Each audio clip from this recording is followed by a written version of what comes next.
Welcome into the Cougar Tailgate, where BYU fandom lives. Here's your host, Lauren McLean. What's up, my friends? Lauren McLean here with Cleon, and we're doing what we do best, talking all things BYU Cougars. Here's what's coming up on the show today.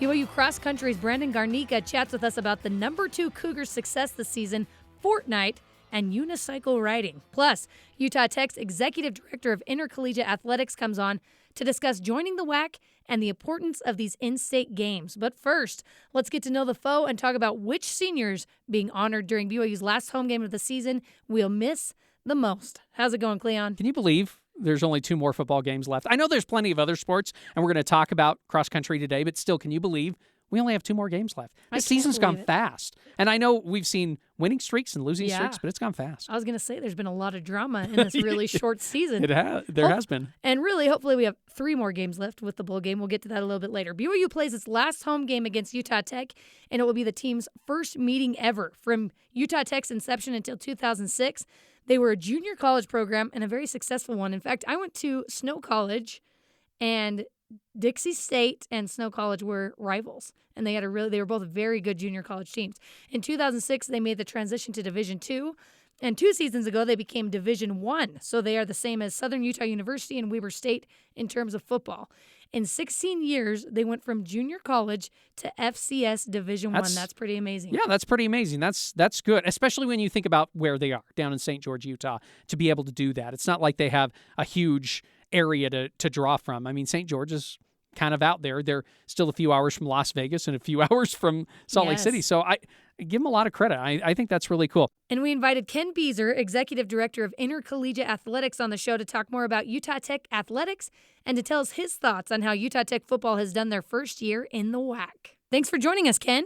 Thank you, Lauren, for having me on today. Well, we're excited for the game on Saturday. Now that all of your athletics have joined the WAC, how would you describe how Utah Tech athletics has grown in the past couple of years? Well, just student body wise, obviously we've been exploding down here with the university and the offerings, and the change to Utah Tech University has been a great bolster for that as well. But athletic, once we made the transition to Division I and accepted membership to the WAC conference, there's been a real peak in interest in our athletics programs, and our student athletes have really put the effort in to grow their sports. And if you see where we're at this year, as far as wins and losses compared to our first year, you can see that play out. And it really is incredible the type of growth that your school has done in the last 15 years or so. Do you see Utah Tech eventually growing to become a big FCS program in the future? I do, and maybe even beyond. There's no doubt in my mind or the president's mind or any of the coaches' minds that this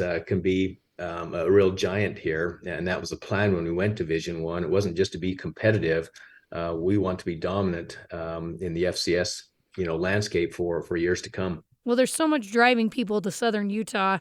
What do you think needs to happen in order for the athletics to grow even more down there in St. George? Obviously, funding.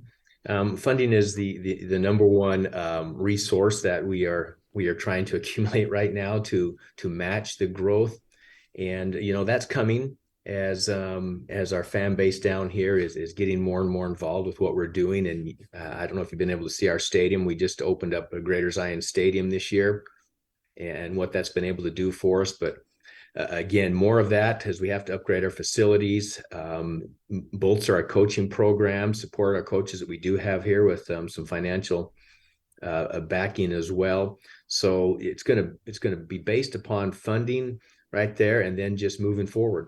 This is Utah Tech's inaugural football season in the WAC and second season playing in the FCS. Overall, how do you feel like the football program has done in their first year? Right now as we stand, I'm relatively pleased with where we're at.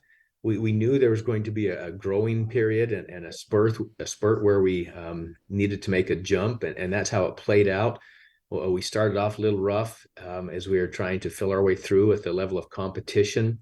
And then as you've seen, Lauren, over the past 3 games, that we've been able to flip that switch a little bit and turn some of those close losses into wins. Well, BYU isn't your first ever FBS program you've played, but do you feel like this game means a little bit more because it's your neighbor up north?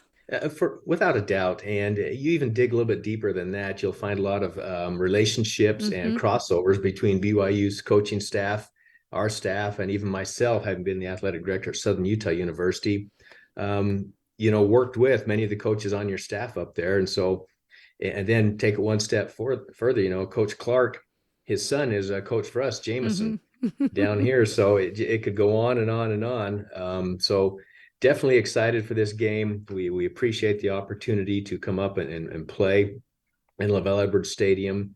And there's a lot, if you dig down deep, there's a lot of crossover between Utah Tech University and BYU. That always adds some intrigue to the game. It's really fun. What does it mean for your football program to be able to schedule games, other Utah FBS teams such as BYU or the University of Utah? What does that mean to your program? It's kind of a stamp of approval on us. And I literally just came from a marketing meeting with the university. And we went through some surveys and some test results about name recognition within the state for a university, with obviously just the name change happening. And we anticipate a sizable jump in name recognition just from playing this game against BYU within the state. And so that means a lot to our university and to our department as well. That name recognition is going to increase just by playing this game. And with BYU having a bye this past week, it actually gave us 2 weeks of media exposure as we were their next game after the Boise State game. So it's really enhanced our recognition throughout the state. You mentioned that the stadium was recently renovated and you guys added some new features. For example, a new locker room for the football team. What impact do you feel like that's had on the football program so far? There's an immediate, it was special. It was one of the most special. I've been in athletics a long time, and it was one of the best, most emotional experiences I've had to watch those student athletes walk into that locker room for the first time. And I guess you have to recognize and understand what they have been using over the past. And to see the immediate boost in morale was really pleasing to me and those who were there. And as we go further, if you look at recruiting, one of the top things, you have traditions and facilities are the top two components that recruits choose or look to when they choose an institution they go to. And that's been consistent throughout the years, facilities and traditions, as you move back and forth on that every other year, sometimes facilities, sometimes traditions. And we think we're on the level now with our facilities that we can recruit with the other FBS programs in the region. And as I said earlier, we're going to continue to build upon our facilities to where we can go beyond FCS and start recruiting at a higher level. So interesting. Focusing on this year's team, what would you say is Utah Tech's biggest strength going into this game against BYU? I think our consistency and what you would call complementary components of offense and defense and special teams. I think that's where I've seen the team really kind of bond and gel, is how the defense is playing off the offense and the offense, playing off the defense and special teams as well. We're over the first, half, 2/3 of this season. I thought that was kind of disparate and not really noticing how they complement each other. So I think our strength is just in the team understanding and concept of how we benefit off each other. And then to get more specific, I think our quarterback play has substantially had a great uptick over the past few games, as you see in just not only the stats, but in the results. So I look forward to seeing that continue as we go against BYU this week, the continuity of our team concept, and then the offense continuing to find opportunities to strike down the field. You sound like you could be a coach, Ken. I used to be, yeah. Well, there you go. That was a great breakdown. We're here with the Executive Director of Intercollegiate Athletics for Utah Tech University, Ken Beazer. Ken, thank you so much for coming on with me. We're excited for the game on Saturday and hope it's a good one. Oh, thank you so much for this opportunity. Thank you. Appreciate the time. Cleon, BYU has an FCS opponent scheduled from 2023 to 2026. Southern Utah in 23 and 25, Southern Illinois in 24, and Utah Tech in 26. Do you think BYU should regularly schedule FCS opponents? I think it's good for the small schools. I don't personally like it for BYU. I like it for the small schools because they get a nice payout. I would rather BYU play Utah State, Boise State, San Diego State, Wyoming. I've said this before. Any old conference rivals, I'd rather them play those teams than play down a division. That's my opinion. I admit if BYU is going to play these games, and as we talked about, there are some on the schedule, I'd rather they play some of the schools that are close to them. And I would say like your in-state schools, like your Utah Techs, your Southern Utahs, your Weber States. I'd rather them play those teams and I have nothing against Southern Illinois, but then playing Southern Illinois or on the years that they play like Illinois State or something like that. I would, if you're going to play this game, make it enjoyable for both fan bases, is what I'm trying to say, where the other fan base can travel, come to Lavelle Edwards Stadium and enjoy it. But in my opinion, I'd rather BYU not play these games. See, and I agree with you about making it an in-state game, playing Weber State or Utah Tech or SUU.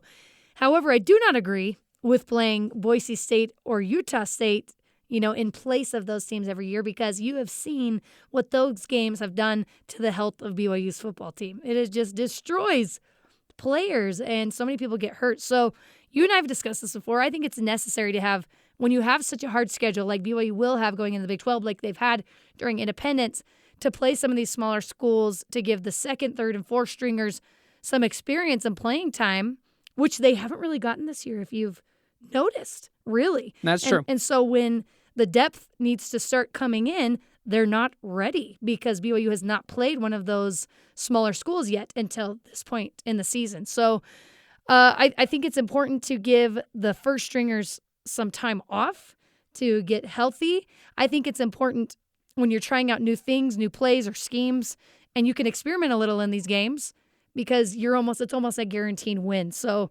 especially since they usually play each other earlier in the season, which I think is when the game should be played, so you can kind of work out the kinks. I would just say I have a short rebuttal, and they come from two different paths here.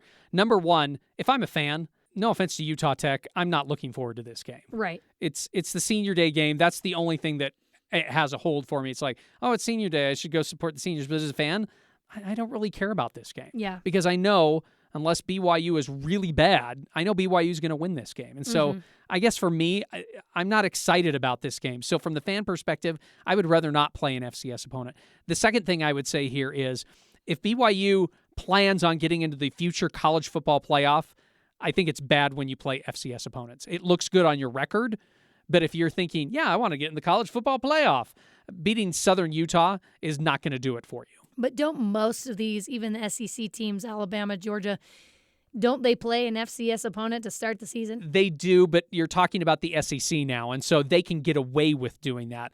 Is BYU going to be able to get away with that in the Big 12? I don't know. Maybe they can. But I would just say, I'm not saying you have to play tough teams every single week. And yes, maybe playing a Wyoming or Utah State would be bad. But I think you kind of need to play an FBS program or FCS program. It looks better, I think, on your resume. Now, as I say that, this season, Michigan played a cupcake non-conference schedule, and their conference schedule, just because in their Big Ten, they're in the Big Ten, they're getting good looks.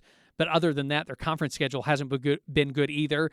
And they're probably, until they either lose to Ohio State or beat Ohio State, they're in the talk for getting into the playoff, and it's only a 14 playoff. So, I mean, there's still some wiggle room out there. I guess for me, I would just say it would look better if you don't play FCS opponents. That's my opinion. Well, let's have this discussion, because you mentioned from the fan perspective, you're not looking forward to this game. You don't look forward to a game where BYU plays an FCS opponent, which is true. However, if you're looking forward to the future, we have not been able to see Jacob Conover play the entire season. So we don't know whether Jaron Hall is coming back next year or not. As a fan, I'm very intrigued and excited to see what Jacob Conover can do, even against an FCS opponent. I just want to see the guy throw. You know what I mean? So that is one thing you can get excited about as a fan, is seeing what the future holds for BYU. So if you're looking for an excuse like, why should I go to this game? Why does it matter? Well, let's look and see what the future has, the future players. But what do we learn, though, from Jacob Conover playing Utah Tech?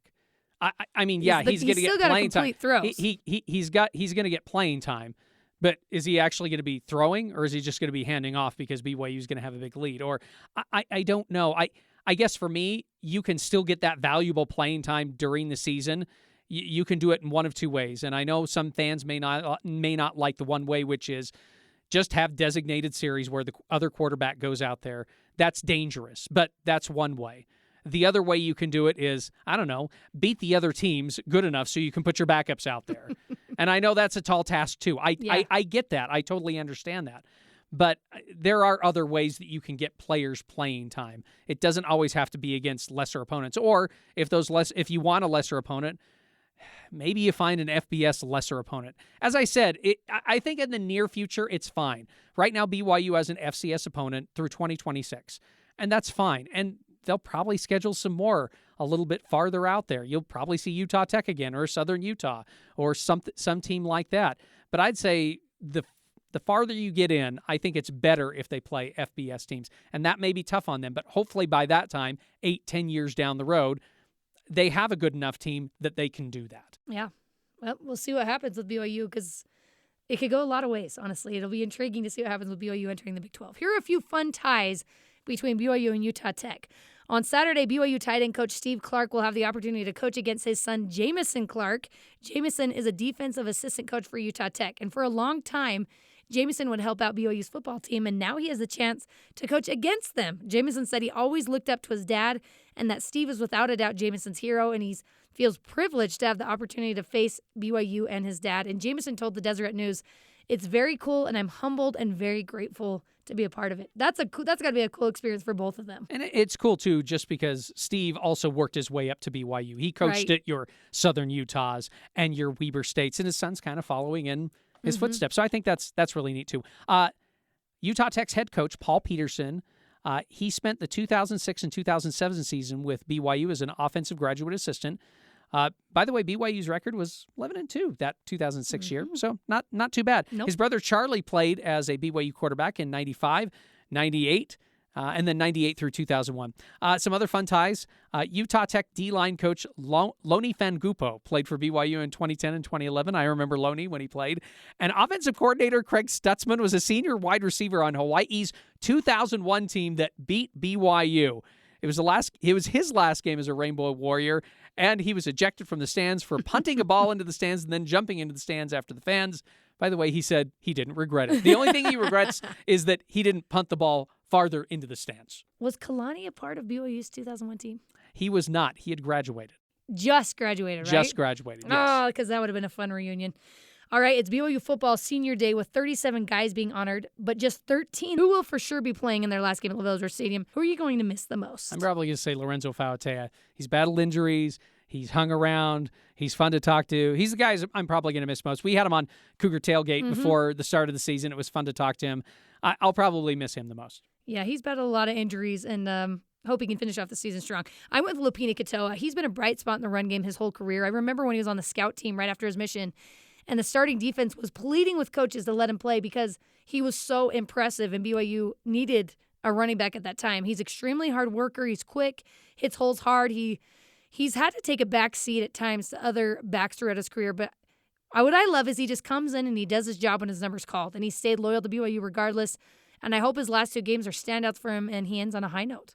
Since this is BYU's last home game, I thought it would be fun to remember that this is also the 40th anniversary of LaVell Edwards Stadium expanding. It was known as Cougar Stadium back then. Yeah, 1982. They upgraded the stadium, added the permanent stands in the end zones. Former BYU Sports Network color commentator and Cougar QB Marc Lyons played in the stadium before the upgrade. He thought the old 45,000-seat stadium was pretty nice for the time. It did just go up on the east side and the west side. There was no end zone. Later on, they did put some bleachers in the south end zone, but at the time, the south end zone, I think. At the time, it had a track around it, and that's where we always had to do our mile test. Was on that track, and it was had a press box that I thought at the time was state of the art. Mark said that he had no idea this was not the first stadium where BYU played college football. We did one pep assembly or pep one night over there at the old bleachers that went up next to the PE building. The PE building was there, but the bleachers were still there on the side of the hill. And that's when I found out that there was a stadium there, and that's where they used to play those games. Those stands are not to the east of the Richards Building anymore. The stairs that go from the Richards Building, or basically the Richards Building in Smith Fieldhouse up to campus, were the stairs for the stadium. Marc eventually graduated from BYU and then became a broadcaster for BYU football games, and he remembers when Cougar Stadium expanded from 45,000 seats to 65,000 seats. The stadium was nice. It really was nice, but it was getting older at the time. It was a little more dated, and it was full all the time when things were starting to pop, and Lavelle started winning conference championships every year.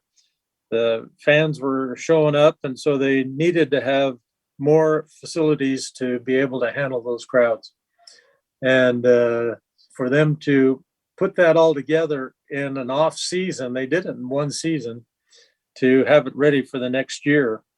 And they took out the track, so they were able to lower the whole field. So they lowered the whole playing area in order to add seats that would make it come closer to the field, and added those scoreboards at both ends that were pretty at the time. They were pretty cool.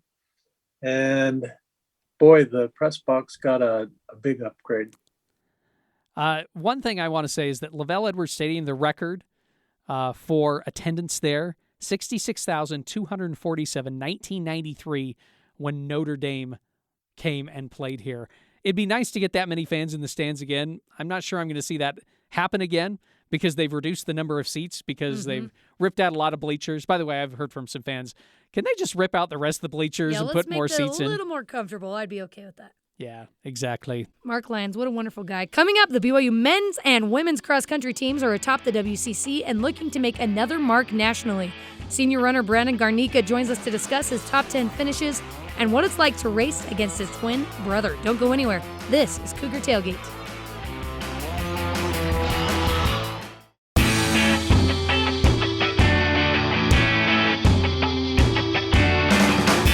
Welcome back to Cougar Tailgate. I'm Lauren McLean alongside Cleon Wall. Both the men's and women's cross-country teams have been outstanding this year, sweeping the WCC championships in Portland in both the individual and team portions. And joining us now is senior runner from Springville, Utah, Brandon Garnica. Thanks for coming on with us, Brandon. Thank you for having me. So, Brandon, you're a senior. What's it like knowing your cross-country career is coming to an end at BYU? I haven't taken time to consider that.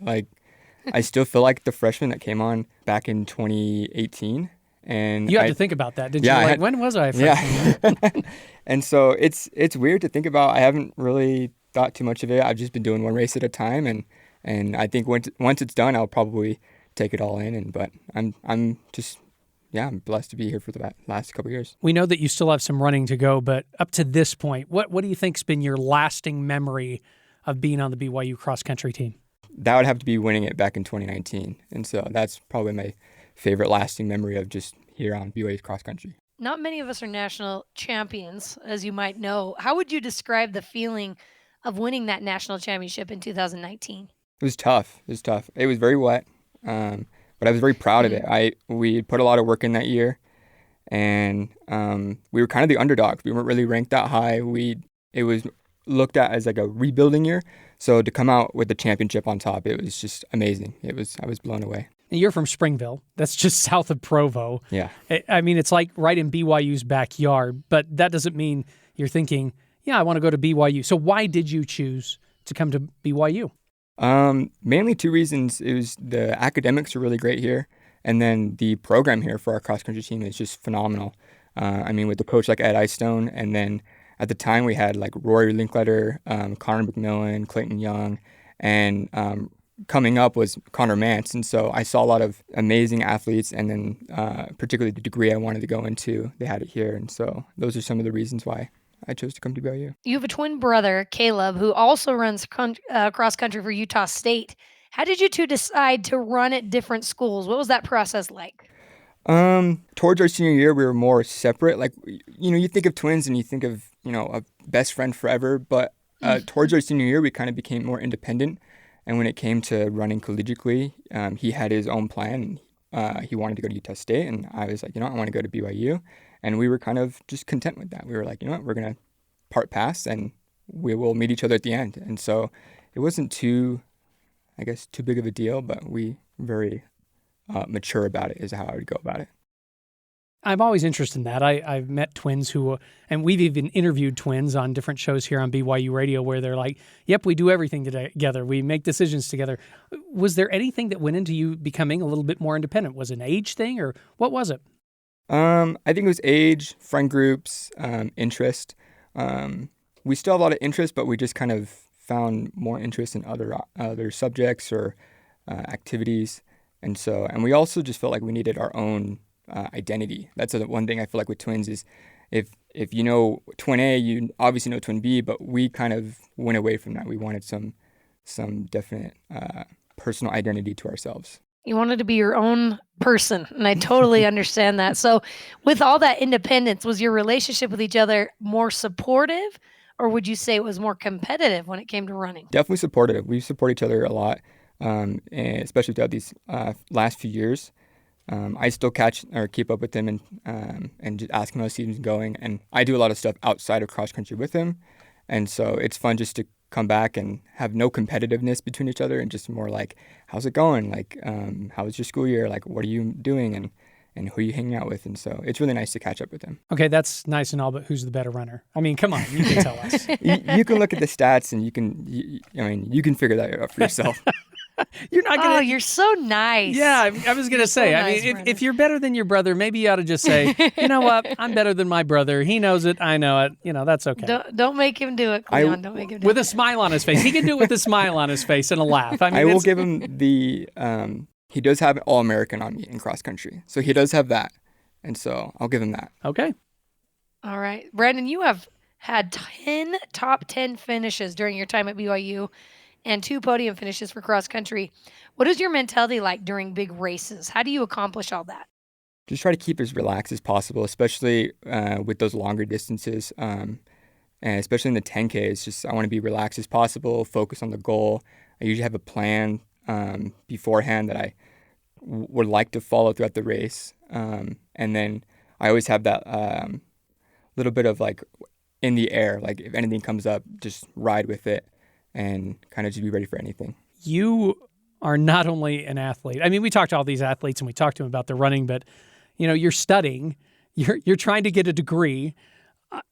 What is it like trying to balance those things out? Because not only are you on the cross country team, you go from cross country to track and field like right after this. So you guys are going fall and winter.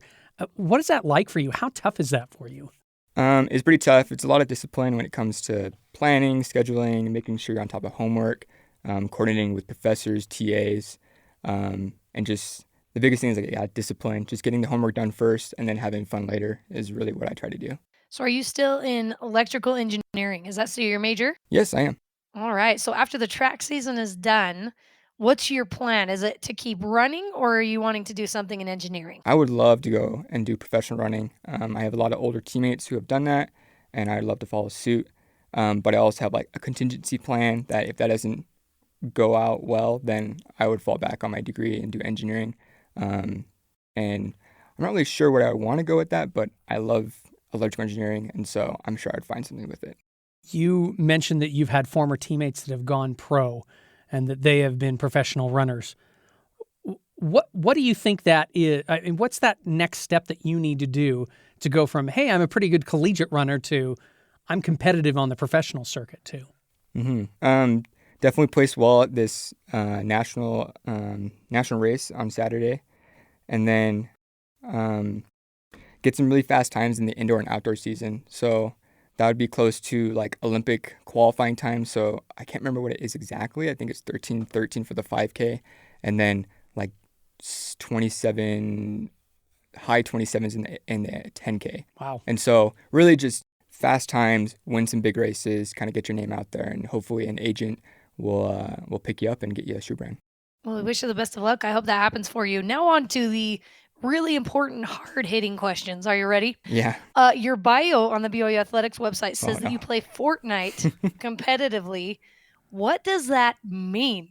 How do you play Fortnite competitively? Well, I'd have to go back to freshman year because that's when I played a lot of Fortnite, and I was just messing around with my friends on the team and just what should I put for my bio. And I play a lot of Fortnite. I would say I didn't play it competitively, but I consider myself playing it competitively. But I just like to play a lot of games. It's one of my pastime hobbies is to play a lot of video games. And so at the time it was Fortnite. It's now other games, but it's just to be, I guess, competitive like in racing, but competitive in gaming. Brandon, I also heard that you are great on the unicycle. What kind of tricks can you do? I can go up and down hill. That was really hard to do. And okay. I can do a little bunny hop. And so that's about it. It's like riding a bike right now. So if I got a unicycle the other day or like tomorrow, I would be able to ride it and probably do those things. Another thing I put in my bio is just like my friends like put something unique, and I was like, well, I know how to ride a unicycle. And so what you're telling us is don't put too much weight on what the athletes put in their bios. Yeah, I would say for mine, yes, I do a little have some fun with it. We're here with senior runner from the BYU cross country team, Brandon Garnica. Brandon, thank you so much for joining us, and good luck with the rest of your meets this season. Thank you. And that does it for us today. Thanks again to Ken Beazer, Marc Lyons, and Brandon Garnica for coming on the show with us. You can join the Cougar Tailgate wherever you get your podcasts, on Apple, TuneIn, Stitcher, Spotify, or on BYURadio.org. Cougar Tailgate is a production of BYU Radio.